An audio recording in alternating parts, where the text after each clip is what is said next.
เพิ่นเจ้าถิ่นเพิ่นพักน้ำเพิ่นจัดดาวเพิ่นพามาอาบบัดนี้โอ้อยู่ผู้เดียวอยู่นี่บ่โอ้อยู่ไสเพิ่นลูกกับเมียอยู่ไส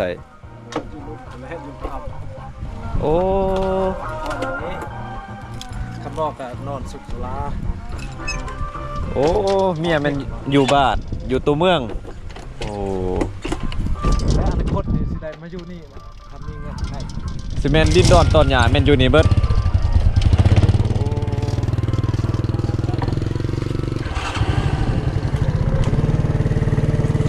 นี่คือบ่าวดาวเพิ่นพี่น้องเอ้ยเป็นหมอประจำบ้านประจำสุขศาลาบ้าน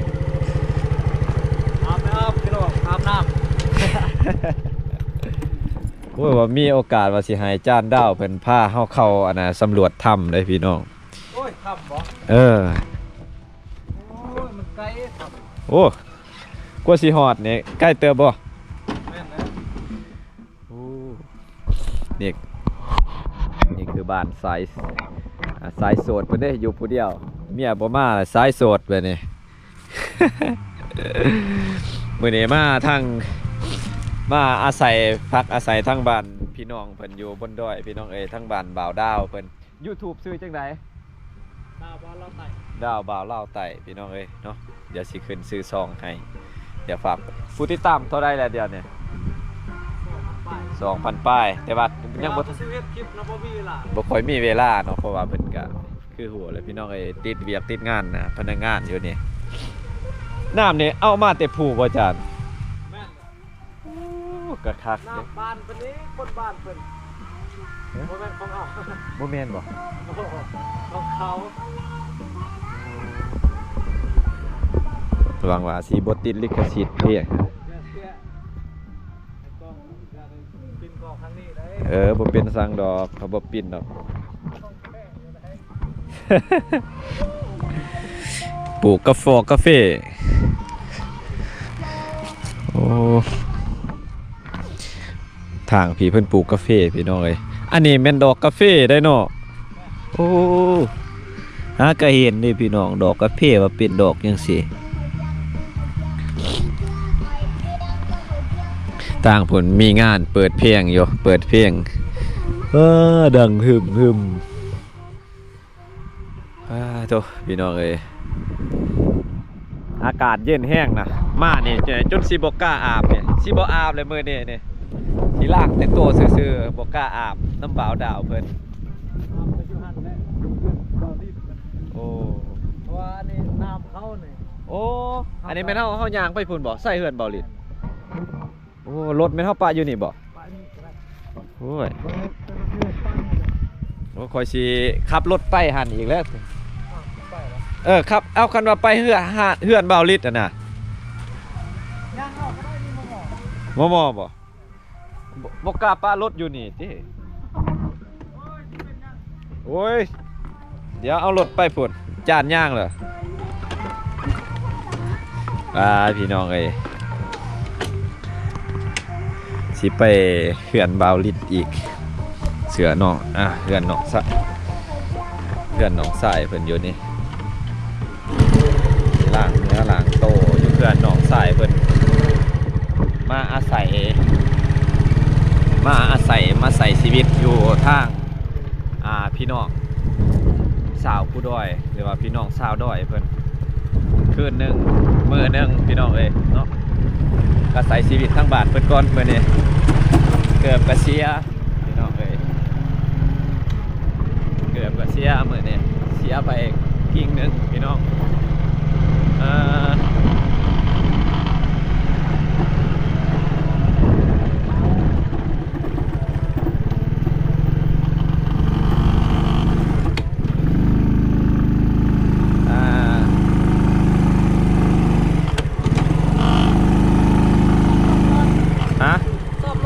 ซ่อมรถเอบ่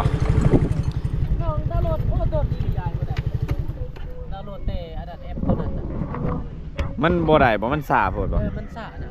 บ่ได้ไอ้ค่อยคือเฮ็ดได้คันสั่นจะตัดในแอปแคปคัทก็ได้น้องลองว่าพี่นุ่นเธอมันน่าดังนะรถนี้ไอ้มีอันนั้นเล็กลวดบ่ บ่มีเลยมาแต่โตนี่ หน่อยไปอาบน้ำเด้อ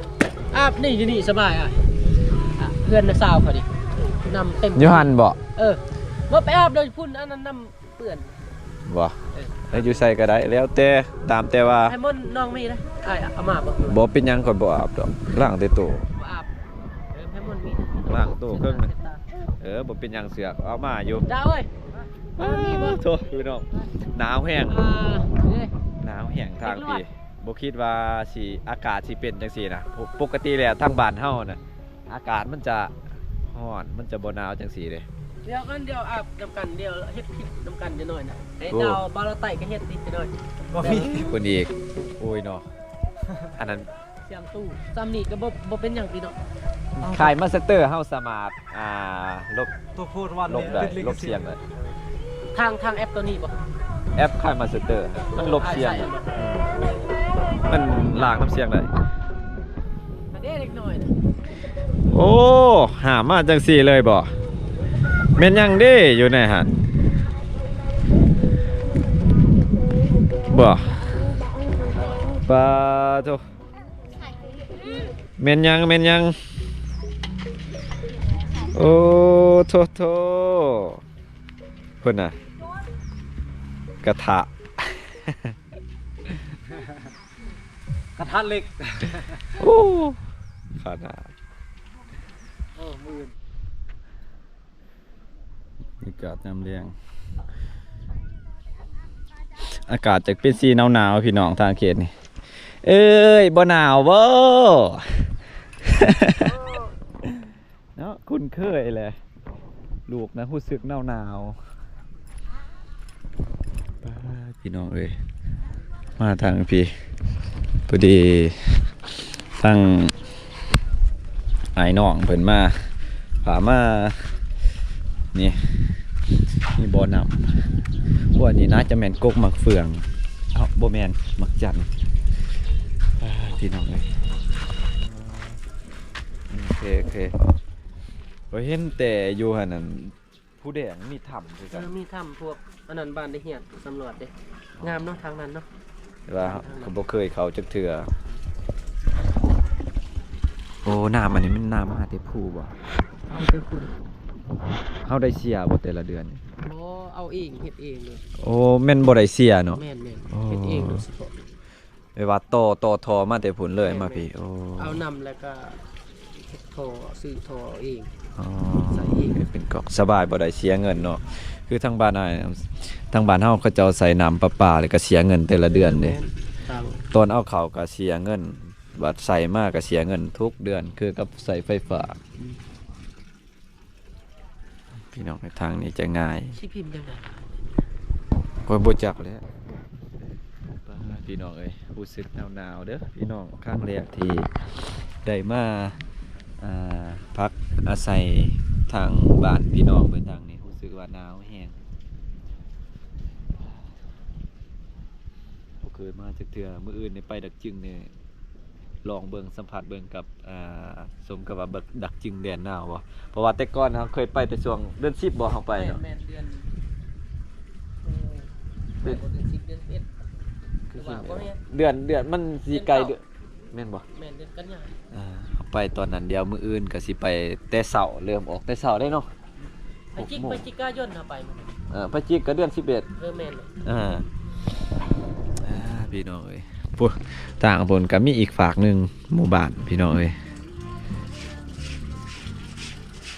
เป็นบ่ ขนมต้องข่าวนี่เฮ้ยคุณเลยต้องดาว โอ้น้องก็อาบอยู่นี่บ่ อาบอยู่นี่กูกินกู กูเมื่อบ่ ตะกี้ดอกน้ำเลยดิเพราะว่าอยู่ขึ้นน้ำมันเส้นยาอยู่เอาโอ้เหรอ ปวดสิมาบ่ตัวนั้นมันออกจากแหง ใส่ลายของตัว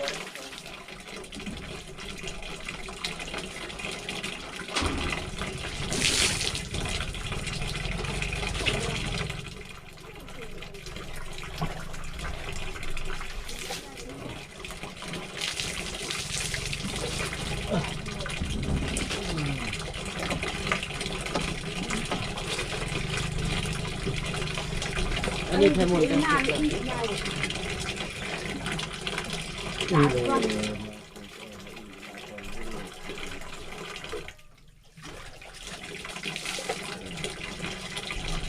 ที่ที่โลกเอาพ่อมีเศษหน้า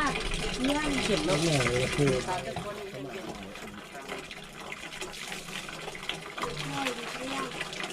ที่โมโน ไปกินมื้อเนี่ยนี่จะเก็บผักท่านบ่ไปบ่มา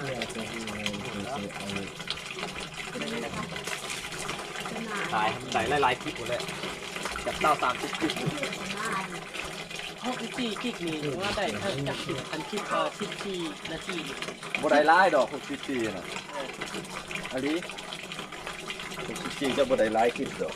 มีแต่ตัดมื้อแรงจะตัดให้มันแล้วตัดให้มันเบิดแล้วก็ลบถิ่มคอยนี่ก็ยังสิอันนี้คือกันลบถิ่ม ฮะ ไม่ต้องมีสิ่งอะไรเป็น เส้นน้ำบ่อย อย่างอะไรเป็นอะไรเอาเป็น เอาเส้นน้ำบ่อยจ้ะ ลบถิ่มเลยจังถ่ายใหม่ อาบดาว บ่ลบมันเกิ อา ด บเขาสิอาบตอนแรก อาบบ่ อาบดาว บุ่มกระตุกมาจังได้บ่อายที่บ่เขินเด้สิมาตักน้ำบ่เอาบอกเฮาเฮียอุ้มลูกเจียลูกมาตักน้ำโอ้ยเนาะพี่น้องเอ้ยเรามาตักน้ำดิรุ่นน้องเฮาแหละเอิ้นน้องสาวก็ได้จักหน่อยคืออยู่หันอีกสิเอิ้นเอื้อยนำเพิ่นเป็นรุ่นน้องเฮาเอิ้นเอื้อยเด้นอลิดเนาะ อันนี้น้องสาวแล้วมาตักน้ำ นั่งฮักโซดตัวหนึ่ง โซดเล็ก โอ้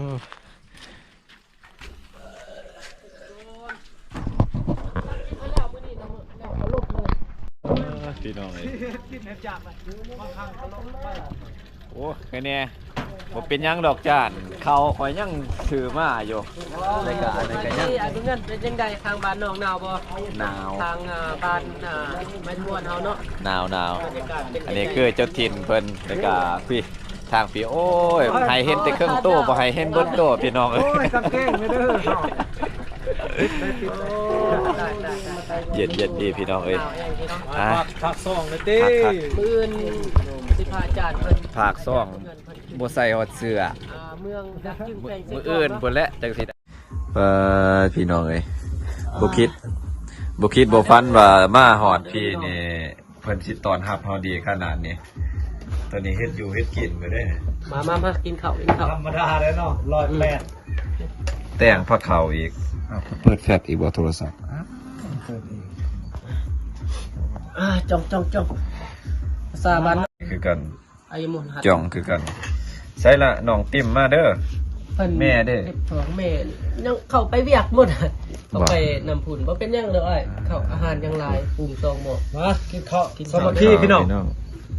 บ่าวดาวเพิ่น ส่งผมก่อน เดี๋ยวสิให้น้องติมถ่ายรูปน้องติมเอ้ยถ่ายรูปพวกค่อยๆแน่ รอบบัลเลอร์บัลล่า จังกองนี่รอด มาเด้อ เออ พ่อแม่พี่น้องปองไปว่าสุขุสุคนกินข้าว มาน้องสาว เด้อ มากินข้าวน้ำกันพี่